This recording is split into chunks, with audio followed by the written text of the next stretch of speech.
ये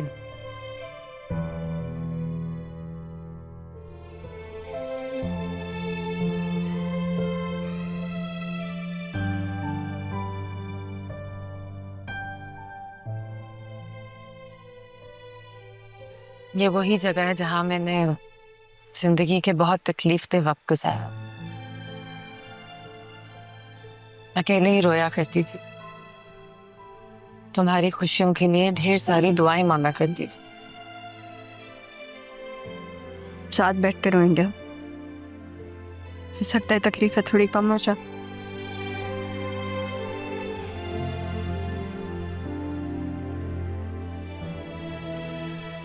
दम बहुत घुटता है यहाँ पे।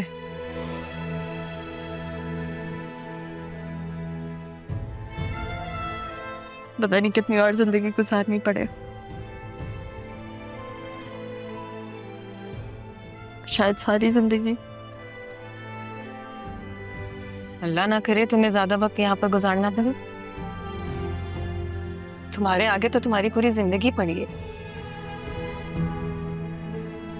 जीने के लिए, हंसने के लिए।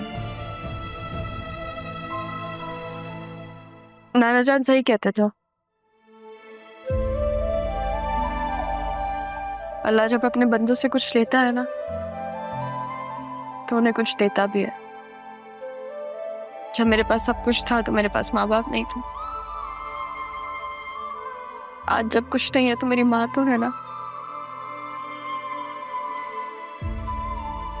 तुम्हारा ये हौसला देखो मैं फिर से जी उठती हूँ। पापा ने तुम्हें मुश्किलों का सामना करने के साथ साथ ख्वाब देखने का ढंग भी सिखाया है। ये क्रेडिट तो जाता है नाना जान को, थैंक यू बोलना उन्हें। थैंक यू पापा, अल्लाह आपको जन्नत में ऊंचा मकाम दे। अम्मी मैं आपको ज्यादा देर यहाँ रहने नहीं दूंगी। बस तुम्हारी शादी हो जाए फिर तुम अपने घर में खुश, मैं अपने घर में खुश। अपना घर? क्या मतलब आप अपने शौहर के पास वापस चली जाएंगी? अम्मी वो औरत मामी से भी 2 हाथ आ गया, आपको क्या लगता है वो आपको सुकून से रहने देंगी? अपना घर सिर्फ शौहर का घर नहीं, कब्र भी अपना घर होता है।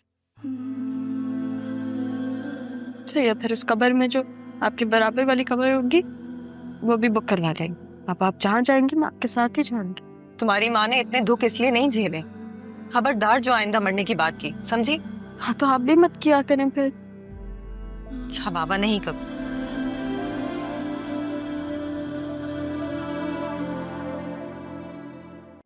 सर मेरे लिए क्या हुक्म है?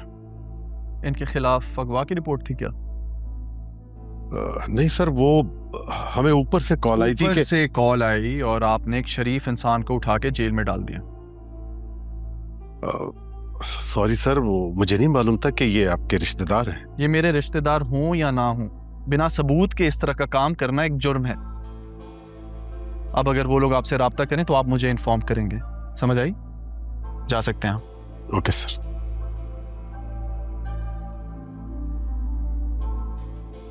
न जाने वो 2 बेचारे कहाँ होंगे, किस हाल में होंगे। वैसे कुछ दिन पहले किसी शेल्टर होम का जिक्र किया था। ये बात आपने पहले क्यों नहीं बताई? हेलो, असिस्टेंट कमिश्नर अरमान सिकंदर हयात स्पीकिंग।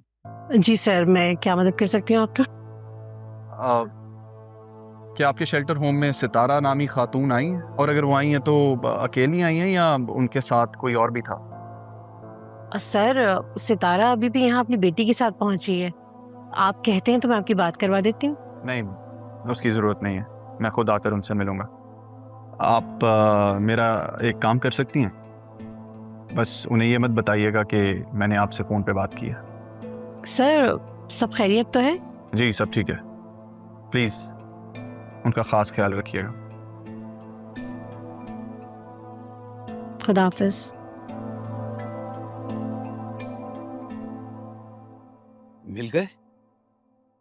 ये आपके घर से निकलने के बाद सारे रास्ते शेल्टर होम की तरफ क्यों जाते हैं? गलती मेरी ही है। मैं कभी हीरे की कदर कर ही नहीं पाया और 20 साल से इसी गुनाह की सजा काट रहा हूं। माफ कीजिएगा कबीर साहब, लेकिन जो सजा तारा आंटी और राहा ने काटी है ना, उसके सामने आपकी सजा कुछ भी नहीं। उन पर वो बुरा वक्त मैंने देखा।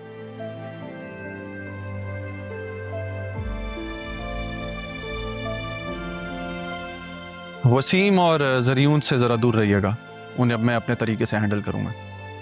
अपना ख्याल रखिए। शेल्टर होम का पता तो दे दे। अभी नहीं, अभी जख्म ताज़ा है, तकलीफ ज्यादा होगी।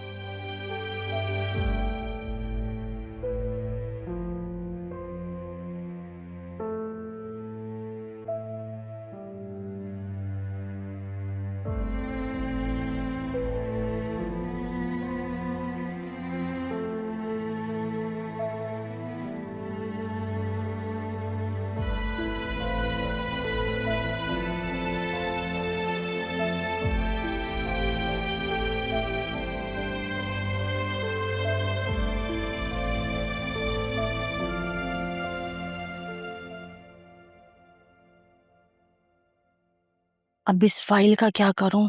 इसे फेंकूं के नहीं, क्या पता ये काम की हो। बेगम साहिबा ने लेकिन कहा था कि सारा कमरा खाली कर दूं। क्या करूं इसका? मुझे तो ये काम की लग रही है। खालदा, जी बेगम साहिबा। कल अदील आ जाएगा। तुमने राहा और तारा का सारा सामान घर से निकाल के फेंक दिया है ना? जी बेगम साहिबा, वो सब तो कल ही हो गया था। शुक्र है, अब ये पूरे का पूरा घर अपना लगने लगा है।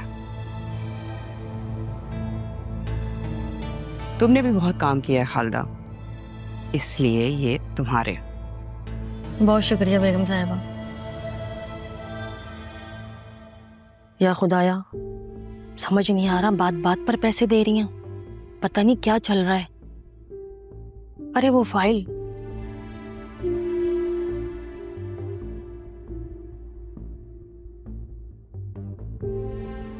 ऐसा करती हूँ, इसको छुपा देती हूँ।